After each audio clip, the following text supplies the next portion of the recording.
obesidade, maneira da Hariana Evers a mencionar rato passado, problema mundial que o hopi gente está aí na mesa confrontar com o problema não físico, problema não psicológico, está afetar a saúde mental, está afetar o self-esteem, e também a nós está aí importante para nós para quieto também e reflexionar riba todos não que tem problema com obesidade e com nós por ajuda não e guia não para melhorar na própria saúde. E pensei também conjuntamente com o Ministério de Deporte, Departamento de Saúde Pública e também Ibiza, a pensar em a campanha Sa Bom Número, que é uma cooperação segura entre dois ministérios, cooperação entre dois departamentos, Departamento de Saúde Pública e Ibiza, para assim nós, cidadãos, nós gente, sa ng número. Kiko nós queremos com sa bom número. Lo que nós queremos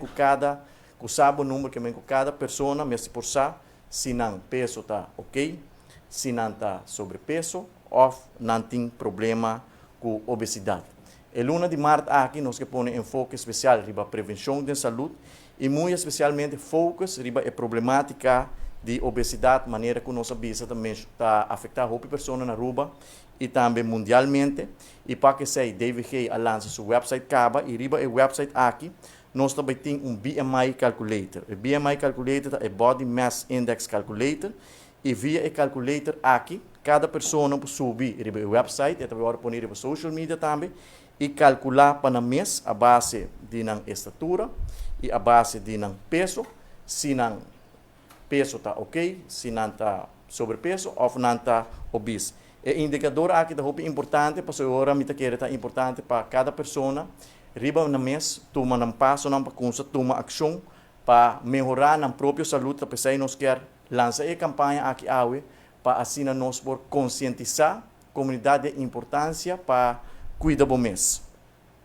Ministério de Saúde mês lança plano nacional de prevenção, conjuntamente com todos os stakeholders na Aruba, conjuntamente com o Pan American Health Organization, parte do plano nacional aqui segura uma campanha que nós estamos sabe o número, mas também nós anunciamos que nós temos uma clínica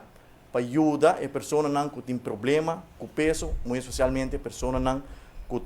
tem problema com obesidade.